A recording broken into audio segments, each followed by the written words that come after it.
સર્વને જય શ્રી કૃષ્ણ. આપણે 62મા દિવસે શીખ્યા હતા કે જ્ઞાન અને ભક્તિ મળે છે ત્યારે માનવ સમાજમાં સુખ શાંતિ થાય છે. માનવ સમાજમાં સુખ શાંતિ ક્યારે થાય? જ્યારે જ્ઞાન અને ભક્તિ મળે ત્યારે. પછી ઉત્તમ ભક્ત કોણ? જ્યાં બેઠો હોય ત્યાં ભક્તિ કરે તેને ઉત્તમ ભક્ત કહેવાય. જે વ્યક્તિ હાજર નથી તેના દોષનું વર્ણન કરવું એ નિંદા છે. જેના માથે જ્ઞાન ગંગા હોય તે જ નિંદા સહન કરી શકે. નિંદા સહન કરશો તો આગળ વધશો. કલહ વધારે એ વૈષ્ણવ નહીં. જે કલહ વધારે એ વૈષ્ણવ કહેવાય નહીં. ભૂતકાળનો વિચાર કરીને ભૂત વળગ્યું છે એમ માનજો. હવે આગળ જોઈશું. સચ્ચિદાનંદ રૂપાય વિશ્વોત્પત્યાદિહેતવે તાપત્રય વિનાશાય શ્રી કૃષ્ણાય વયમ નમઃ. જે જગતની ઉત્પત્તિ, સ્થિતિ અને વિનાશનો હેતુ છે તથા જે ત્રણેય પ્રકારના તાપોના નાશ કરવાવાળા છે એવા સચ્ચિદાનંદ સ્વરૂપ ભગવાન શ્રી કૃષ્ણને અમે વંદન કરીએ છીએ. અગાઉ આપણે જોયું કે તે પછી દક્ષ પ્રજાપતિએ કનખલ ક્ષેત્રમાં યજ્ઞનો આરંભ કર્યો. દક્ષ પ્રજાપતિએ દુરાગ્રહ રાખ્યો કે મારા યજ્ઞમાં હું વિષ્ણુની પૂજા કરીશ પણ શિવજીની પૂજા નહીં કરું. દેવોએ કહ્યું કે તારો યજ્ઞ સફળ થશે નહીં. છતાં દુરાગ્રહથી દક્ષે યજ્ઞ કર્યો. જે યજ્ઞમાં શિવ પૂજા નથી ત્યાં ભગવાન વિષ્ણુ પધારતા નથી. બ્રહ્મા દધીચી પણ યજ્ઞમાં ગયા નથી. કેટલાક દેવો કલહ જોવાની મજા પડશે એ આશાએ જવા નીકળ્યા છે. વિમાનમાં બેસી દેવો જાય છે. સતીએ આ વિમાનો જતા જોયા. સતી માતાએ આ વિમાનો જતા જોયા. સતી વિચારે છે કે આ દેવકન્યાઓ કેટલી ભાગ્યશાળી છે, આ લોકો ક્યાં જતા હશે? એક દેવકન્યાએ કહ્યું, તમારા પિતાને ત્યાં યજ્ઞમાં જઈએ છે. શું તમને ખબર નથી? યજ્ઞમાં આવવાનું આમંત્રણ નથી. દક્ષે દ્વેષ બુદ્ધિથી શિવજીને આમંત્રણ આપેલું નહીં. સતીજી જાણતા નથી કે મારા પતિ અને પિતા વચ્ચે અણબનાવ થયો છે. સતીને પિતાને ત્યાં જવા માટે બહુ ઉતાવળ થઈ. સમાધિમાંથી શિવજી જાગ્યા છે. શિવજી પૂછે છે, દેવી આજે બહુ આનંદમાં છો? સતી કહે છે, તમારા સસરાજી મોટો યજ્ઞ કરે છે.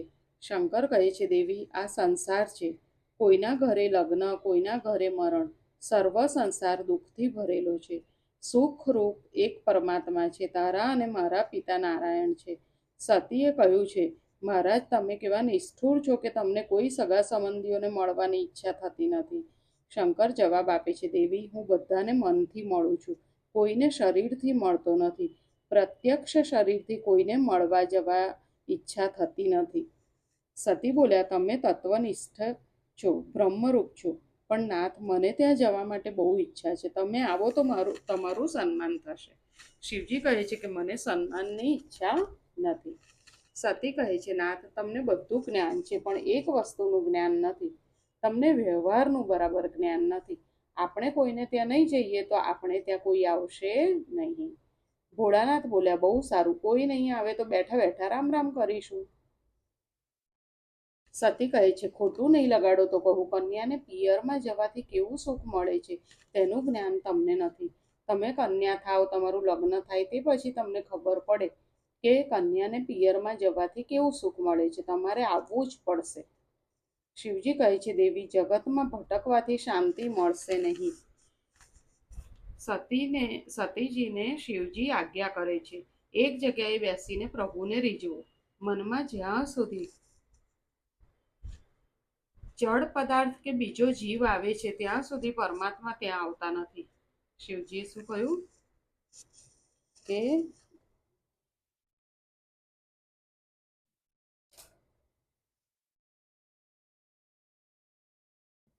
મનમાં જ્યાં સુધી જળ પદાર્થ કે બીજો જીવ આવે છે ત્યાર સુધી પરમાત્મા આવતા નથી. બહુ ભટકનારના મન અને બુદ્ધિ બહુ ભટકે છે. જે બહુ ભટકતા હોય એના મન બુદ્ધિ પણ બહુ ભટકે. સતી બુદ્ધિ શંકર ભગવાનને છોડીને જાય તો બહુ ભટકે છે. શિવજી કહે છે તારા પિતાએ મારું અપમાન કર્યું છે, ત્યાં જવામાં સાર નથી. સતી કહે છે નાથ, તમારી કઈ ભૂલ થઈ હશે. મારા પિતા મૂર્ખ નથી કે એમને એમ તમને ગાળો આપે. શિવજી કહે મેં તેમનું કાંઈ અપમાન કર્યું નથી. શિવજીએ યજ્ઞ પ્રસંગ કહી સંભળાવ્યો.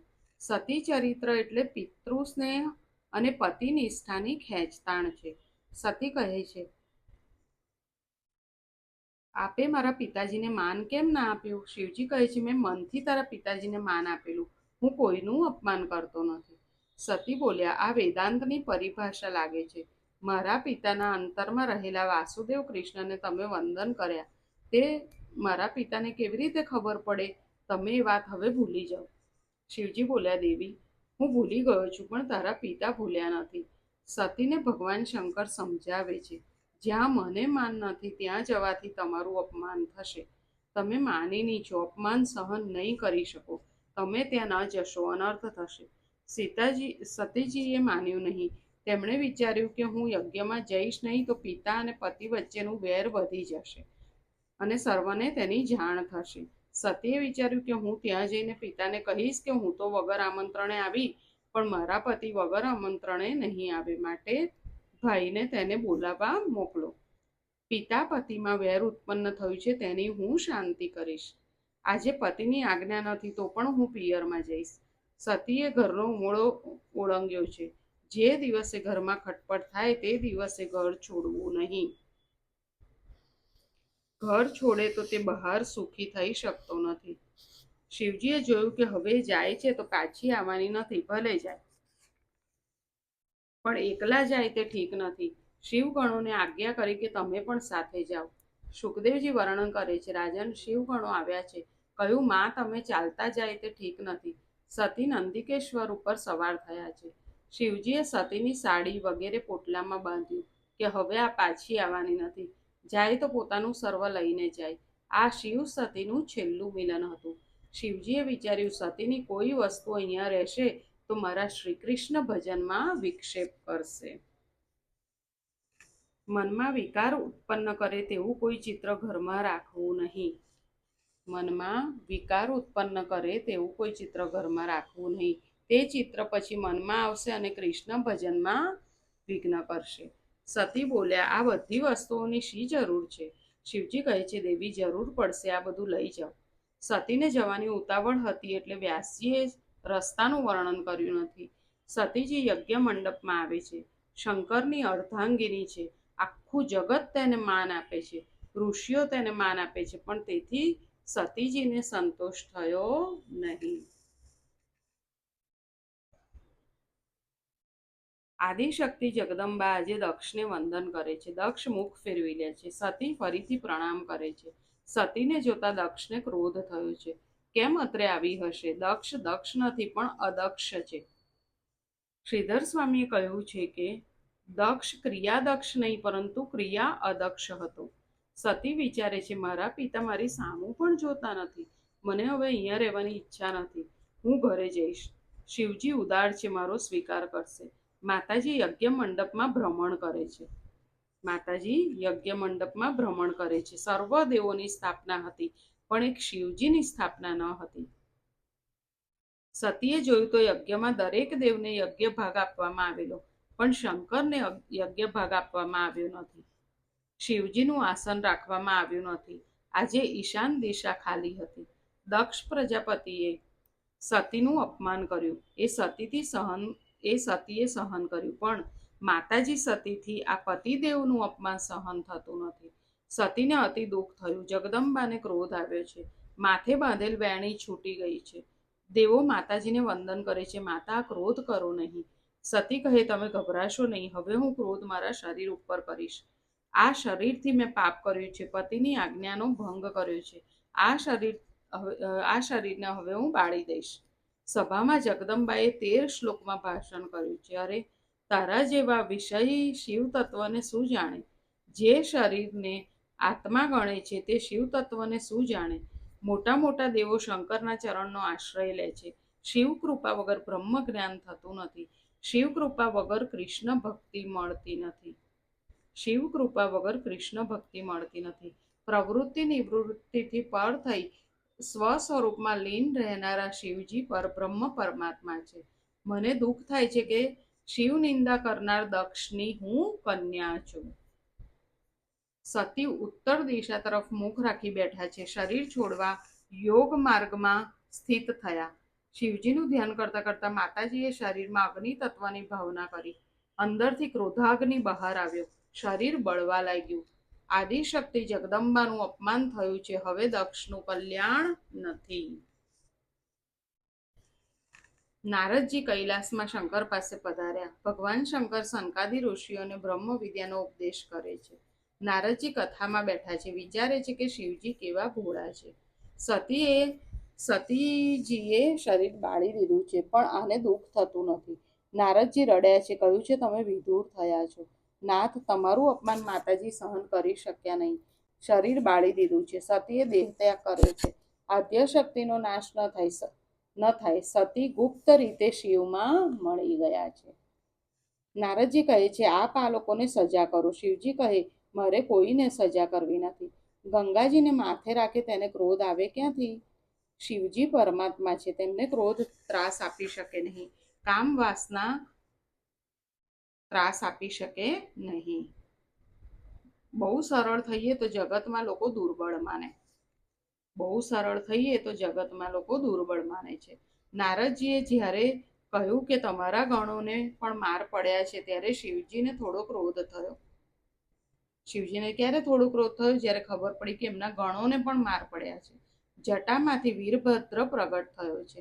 વીરભદ્રને શંકરે કહ્યું કે દક્ષ પ્રજાપતિના યજ્ઞનો યજમાન સહિત તું નાશ કર. વીરભદ્ર ત્યાં આવ્યા છે. મોટો સંહાર કર્યો છે. યજ્ઞભૂમિ સ્મશાન ભૂમિ બની છે.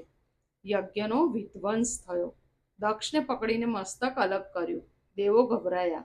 બ્રહ્માજીના શરણે ગયા. બ્રહ્માજીએ ઠપકો આપ્યો કે જે યજ્ઞમાં શિવજીની પૂજા ન હતી ત્યાં ગયા જ કેમ?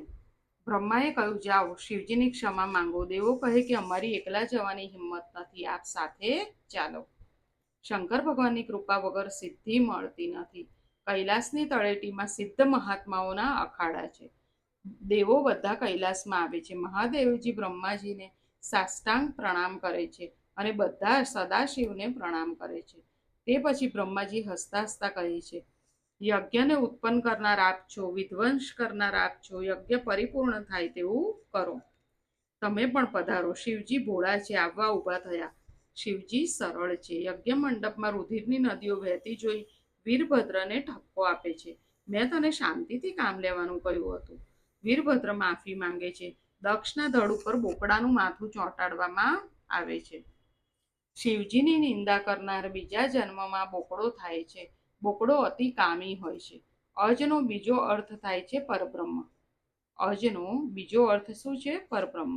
દક્ષના ધડ ઉપર અજનું મુખ મૂકવામાં આવ્યું એટલે દક્ષ પછી પરબ્રહ્મ દ્રષ્ટિ પ્રાપ્ત થઈ. અજ મસ્તક એટલે બ્રહ્મ દ્રષ્ટિ. દક્ષ પ્રજાપતિ જાગ્યો છે. શિવજીની સ્તુતિ કરવા લાગ્યો. દક્ષ પ્રજાપતિએ શિવનું પૂજન કર્યું છે. દક્ષે કહ્યું, મારી પુત્રી સતીના દર્શન કરાવો. શિવજીએ સતીને પૂછ્યું, તમારે બહાર આવવું છે? જગદંબા માતાજીએ ના પાડી. શિવ પૂજન કર્યું એટલે શ્રી કૃષ્ણ ભગવાન પ્રગટ થયા. શિવ અને મારામાં ભેદ રાખે તે નરકગામી બને છે. કૃષ્ણ ભગવાને શું કહ્યું કે શિવ અને મારામાં જે ભેદ રાખે તે નરકગામી બને છે. આ સિદ્ધાંતનું અનેકવાર ભાગવતમાં વર્ણન કર્યું છે. હરિ અને હરમાં દક્ષે જે ભેદ રાખેલો તે હવે દૂર થયો. એકનાથ મહારાજે ભાવાર્થ રામાયણમાં હરિહર અભેદ બતાવ્યા છે. સત્વગુણનો રંગ ધોળો છે, તમો ગુણનો કાળો. વિષ્ણુ ભગવાન સત્વગુણના માલિક છે, એટલે હોવા જોઈએ શ્યામ, તેમ છતાં તેમનો વર્ણ શ્વેત છે, આમ કેમ? અને શિવજી ગોરા અને વિષ્ણુ કાળા. એકનાથજી મહારાજ લખે છે કે શિવજી આખો દિવસ નારાયણનું ધ્યાન કરે છે, એટલે નારાયણનો રંગ આવ્યો. શિવજીમાં અને નારાયણ શિવજીનું ધ્યાન સતત કરે છે, એટલે શિવજીનો રંગ તેમનામાં આવ્યો. એટલે વિષ્ણુ થયા શ્યામ. આ પ્રમાણે પરસ્પર એકબીજાનું ધ્યાન કરે છે. તે ધ્યાનમાં એવો ગુણ છે કે જેનું ધ્યાન કરે તેના જેવો વર્ણન થાય. આપણે જેનું ધ્યાન કરીએ તેના જેવો વર્ણન થાય. આથી બંનેમાં અભેદ છે. હરિહર એક છે. શિવ કૃપા વગર સિદ્ધિ મળતી નથી, બ્રહ્મ વિદ્યા મળતી નથી. જીવ માત્રને શિવ તત્વ એક જ છે એ બતાવવાનો ભાગવતનો ઉદ્દેશ્ય છે. જીવ માત્રને શિવને મળવાની ઈચ્છા થાય છે. નિવૃત્ત ધર્મના આચાર્ય છે શિવજી અને પ્રવૃત્ત ધર્મના આચાર્ય છે શ્રી કૃષ્ણ. સર્વ પ્રકારની પ્રવૃત્તિ હોવા છતાં પ્રવૃત્તિમાં જરાય ના લેપાય એ આદર્શ જગતને બતાવ્યો છે શ્રી કૃષ્ણે. દક્ષ યજ્ઞમાં આપણે જોયું કે અનન્ય ભક્તિનો અર્થ એવો નથી કે એક જ દેવને માને અને બીજા દેવને ન માને. અનન્ય ભક્તિનો અર્થ એ છે કે અનેકમાં એક જ દેવને નિહાળો. અનન્ય ભક્તિનો અર્થ શું છે કે અનેકમાં એક જ દેવને નિહાળો. પ્રભુ સર્વવ્યાપક છે. જે સર્વમાં પ્રભુના દર્શન કરે છે તે જ ઉત્તમ વૈષ્ણવ છે. એટલે આપણે ભલે કૃષ્ણ ભગવાનને માનતા હોય પણ શિવજીના દર્શન કરીને પણ શિવજીને જય શ્રી કૃષ્ણ કહીએ તો શિવજીને બહુ આનંદ થાય. પોતાના એક ઈષ્ટ દેવમાં પરિપૂર્ણ ભાવ રાખો અને બીજા દેવોને પોતાના ઈષ્ટ દેવના અંશરૂપ માનીને વંદન કરવા. આપણે આપણા ઈષ્ટમાં પરિપૂર્ણ ભાવ રાખવાનો અને બીજા દેવોને પોતાના ઈષ્ટદેવના અંશરૂપ માનવાના અને વંદન કરવાનું. પત્ની અનન્ય ભાવ પતિમાં રાખે છે પણ બીજા સગાઓમાં સામાન્ય પ્રેમ રાખે છે. કેટલાક વૈષ્ણવ કહે છે કે અમે શિવજીની પૂજા કરીએ તો અમને અન્યાશ્રયનો દોષ લાગે, પણ આ ભૂલ છે. 5 દેવો એક જ છે, તેમાં ભેદ બુદ્ધિ ના રાખવી. વધારે શું કહું, શિવ અને પાર્વતીના લગ્ન કરવામાં આવેલા ત્યારે પણ ગણપતિનું પૂજન કરવામાં આવેલું. ગણપતિ બ્રહ્મરૂપ છે, તે તો નિત્ય છે, પણ પાર્વતીને ત્યાં તેમનો અવતાર થયો છે. આ બધાને માનો પણ બાલકૃષ્ણની સેવા ના કરો તો ચાલે નહીં. બાલકૃષ્ણ પ્રેમનું દાન કરે છે. બાલકૃષ્ણની સેવા ના કરો તો ચાલે નહીં. કેમ? બાલકૃષ્ણ પ્રેમનું દાન કરે છે. પરમાત્મા શ્રી કૃષ્ણ પ્રેમનું દાન કરે છે અને પ્રેમ વિના જ્ઞાન શુષ્ક છે. પ્રેમ વિના જ્ઞાનની શોભા નથી. દક્ષ પ્રજાપતિએ યજ્ઞ કર્યો પણ તેમાં તેમણે ભેદ બુદ્ધિ રાખી. તેમણે શિવજીની પૂજા ન કરી એટલે યજ્ઞમાં વિઘ્ન આવ્યું. આ શરીર પંચાયતન છે. પંચતત્વનું આ શરીર બનેલું છે. એક એક તત્વના એક એક દેવ છે. આ પંચાયતના 5 દેવો, પ્રધાન દેવો નીચે પ્રમાણે છે. પૃથ્વી તત્વ, જળ તત્વ, તેજ તત્વ, વાયુ તત્વ, આકાશ તત્વ. પૃથ્વી તત્વ એટલે ગણેશ. ગણેશની ઉપાસનાથી વિઘ્નોનો નાશ થાય છે. ગણેશ વિઘ્નહર્તા છે. ગણપતિના પૂજનથી તમારા સત્કાર્યમાં વિઘ્ન નહીં આવે. જળ તત્વ શિવ. શિવની ઉપાસના કરવાથી જ્ઞાન મળે. તેજ તત્વ સૂર્ય. સૂર્યની ઉપાસના નિરોગી બનાવે છે. સૂર્ય આરોગ્ય આપે છે. આરોગ્યમ ભાસ્કરાત ઈચ્છેત. સૂર્ય પૃથ્વી ઉપર સાક્ષાત પ્રત્યક્ષ દેવ છે. જે સૂર્ય ભગવાન છે એ સાક્ષાત દેવ છે, આપણને દેખાય છે ને. એક નાસ્તિકે પૂછ્યું કે મહારાજ, ભગવાનના દર્શન મને કરાવો. મેં સૂર્યને બતાવીને કહ્યું આ સાક્ષાત પરમાત્મા છે. સૂર્યને રોજ કાંઈ નહીં તો 11 સૂર્ય નમસ્કાર કરો. વાયુ તત્વ કોણ છે? માતાજી. માતાજીની ઉપાસના ધન આપે છે. આકાશ તત્વ કોણ છે? વિષ્ણુ. વિષ્ણુની ઉપાસના પ્રેમ આપે છે, પ્રેમ વધારે છે. સૂર્યની પૂજાથી તમને સારું આરોગ્ય મળશે. શિવજીના પૂજનથી તમને જ્ઞાન મળશે. પાર્વતી માતાજીના પૂજનથી સંપત્તિ મળશે. બુદ્ધિ છે, શરીર સારું છે, સંપત્તિ છે, પણ શ્રી કૃષ્ણની સેવા ન કરો તો નહીં ચાલે, કારણ કે શ્રી કૃષ્ણ પ્રેમનું દાન કરે છે.